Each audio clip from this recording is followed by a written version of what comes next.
Saya perkenalkan dulu, nama saya Rudi Julianto. Saya adalah tercatat sebagai anggota PBBI di di Tangerang Raya. Ya, ini Pak Alek adalah ketua saya di Tangerang Raya. Ya, kebetulan saya ini sudah mempunyai konsep ataupun panutan bagi saya yang sudah saya tentukan, bahwa di dalam berkarya membuat bonsai ini saya menspesifikkan diri pada pembuatan bonsai tropis. Apa itu bonsai tropis, kemudian perbedaannya apa dengan bonsai-bonsai yang sudah eksis di dunia pada saat ini. Seperti kita tahu teman-teman, di dunia ini yang sudah eksis ada dua genre bonsai yang kuat, yang berasal dari teman-teman dari negeri Cina, kemudian ada pula yang berasal dari teman-teman yang berada di negeri Jepang. Ya, konsep membuat bonsai mereka sudah diakui dunia dan sudah banyak ditiru oleh dunia. Oleh karena itu kita sudah bisa menyebut sebagai genre, atau genre bukan aliran. Genre adalah sebuah pola spesifik yang dimiliki secara keseluruhan. Kenapa bisa disebut genre? Karena sudah disukai oleh dunia. Tidak cukup hanya disukai, karena sudah ditiru juga oleh seluruh dunia. Ya, maka itu bisa disebut sebagai genre.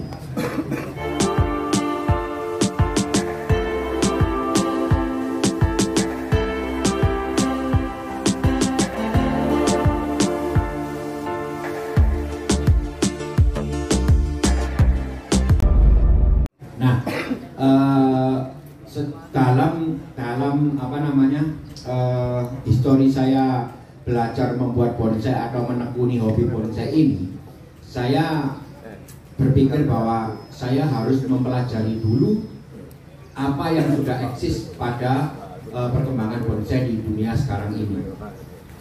Waktu itu 30 tahun yang lalu saya mulai berhobi, sampai sadar pada kurang lebih 15 tahun kemudian saya harus mempelajari apa yang sudah eksis dulu. Maka saya belajar bagaimana bonsai Cina itu ataupun penjing Cina itu diciptakan, apa tujuan penciptaannya, kemudian apa pencapaian keindahannya, kemudian bagaimana ciri-ciri fisiknya penjing Cina. Saya belajar pula bonsai Jepang, sama yang saya pelajari adalah bagaimana mereka bisa mencapai sebuah keindahan dari karya. Falsafahnya apa, konsep-konsepnya apa, saya pelajari semua. Dengan mempelajari kedua eksistensi ataupun dua genre yang berbeda ini, saya bisa melihat sebuah perbedaan antara konsep yang diusung oleh teman-teman dari Cina dan konsep yang diusung teman-teman dari Jepang, sebagaimana yang bisa kita tahu sekarang ini disebut bonsai. Nah, di Cina mereka banyak mengusung menampilkan sebuah presentasi alam. Ya, jadi perlu diketahui teman-teman, pencapaian keindahan di dalam bonsai itu ada dua. Yang satu idealisasi manusia, yang satu menurut idealisasi alam. Idealisasi manusia ini mungkin teman-teman pernah dengar ya. Mungkin ada kriteria yang menyebutkan bahwa cabang pertama harus lebih gede dari cabang kedua, cabang ketiga harus lebih gede dan seterusnya, sehingga nanti kita mempunyai bentuk kanopi pohon yang segitiga. Bentuk kanopi pohon segitiga ini sekali lagi saya ngomong bukan baik dan buruk ya teman-teman, ini cuma membedakan apa yang saya pelajari. Ya, dari situ kita bisa tahu bahwa ini memang diidealkan manusia. Ya, di alam kalau kita lihat atau kita cari, mungkin sulit untuk menemukan cabang pertama yang lebih gede dari cabang kedua, ini akan sulit. Ya, jadi idealisasi menurut manusia itu, kalau pohon itu yang baik, cabang pertamanya lebih gede dari cabang kedua, akarnya muter, kanopinya segitiga dan lain-lain. Itu diidealisasikan manusia. Tetapi di alam kan tidak berbicara seperti itu, benar kan? Ya, di alam bicara sangat bebas. Ada cabang pertama yang lebih kecil dari cabang kedua, ada akarnya yang cuma sebelah, ada cabangnya cuma satu gede, ada yang tidak punya cabang, cuma punya badan dan mahkota saja. Sangat banyak sekali hal-hal yang bisa masuk akal tumbuh di alam. Tetapi karena ini adalah sebuah karya seni, orang Jepang mencoba untuk membuat sebuah kriteria. Dan seperti kita tahu bersama, orang Jepang itu jiwa kompetisinya sangat tinggi. Apa yang nggak dilombakan di sana? Oh iya, dilombakan, makan dilombakan, ninja sampai ninja dilombakan. Dia tidak bisa copy paste daripada yang dilakukan oleh teman-teman dari Cina. Ketika mereka meniru, hasilnya bukan painting tetapi bonsai. Ya, di Jepang lebih spesifik, bon itu pot, sai itu tanaman. Jadi tanaman dalam pot. Kalau penjing, pen itu pot, jing itu pemandangan. Jadi beda. Di Cina menampilkan sebuah miniatur pemandangan, kebanyakan seperti itu, meskipun ada yang menampilkan pohon-pohon tunggal seperti ini. Tetapi pada akhirnya mereka meniru Jepang lagi. Ketika Jepang menyajikan sebuah hal yang lebih simpel, artinya pohon dan pot. Ya, di Jepang jarang sekali orang menampilkan pemandangan, miniatur pemandangan jarang.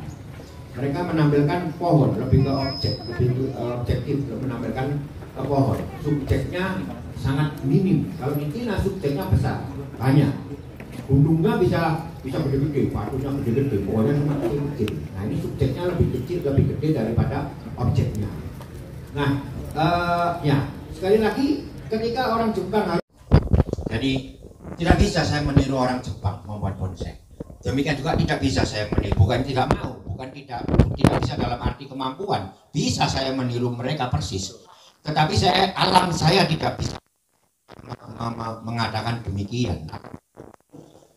Demikian juga kalau saya suruh buat pohon bergaya tropis, juga mereka mungkin kesulitan. Matahari di sana cuma terbit 3-4 bulan dalam setahun. Di kita mataharinya bisa 12 bulan ada terus. Oleh karena itu kita bisa membuat perantingan yang detail, yang tipis-tipis, yang sampai di bawah pun bisa hidup. Di sana tidak bisa, Pak. Kita lihat bonsai Jepang, mereka cuma punya satu mahkota, kemudian yang lain cabang paling 4-5 selesai.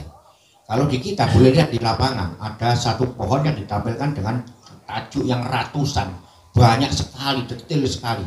Itu karena apa? Matahari kita memungkinkan untuk demikian. Paham ya, Pak?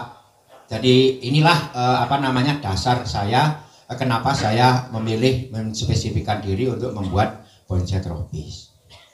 Kemungkinan ada pertanyaan, Pak, silahkan. Barangkali masih ada yang kurang jelas dari penjelasan saya. Silahkan dipertanyakan sebelum saya melanjutkan kepada bagaimana nanti cara membuat bonsai tropis. Oke, Bapak mohon maaf nih, mikrofonnya jauh, boleh berdiri aja, Pak? Iya. Dari mana, Pak? Dari Semarang. Nama? Tepuk tangan dong buat Bapak alumni dari Semarang. Apa Pak yang mau ditanyakan? Ya nggak apa-apa, di situ aja kalau kedengaran.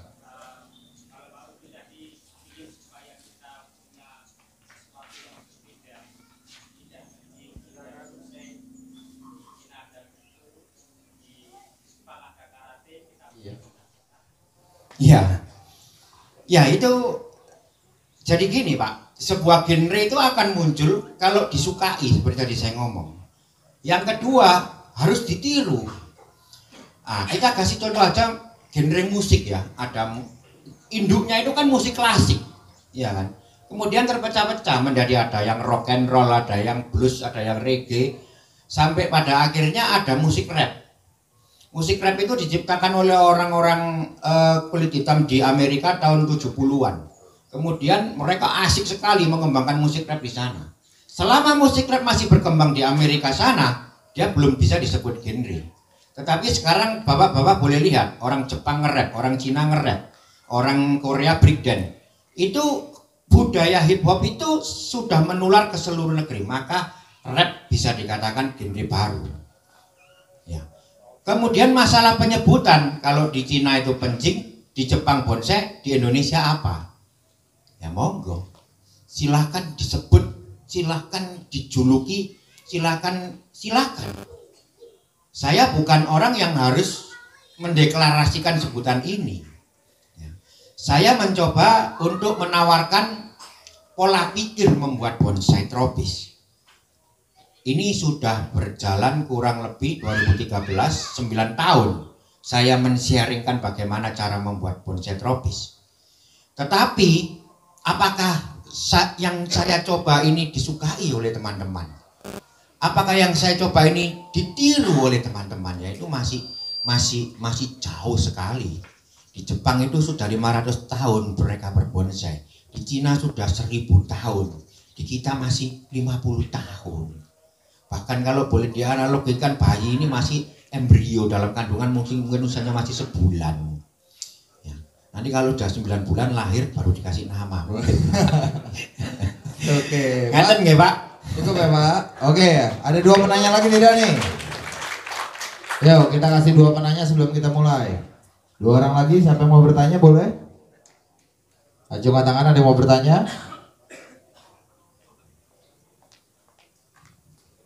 Kayaknya belum ada nih ya.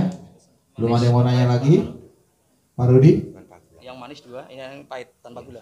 Seni membuat miniatur pohon tua yang hidup di alam tropis.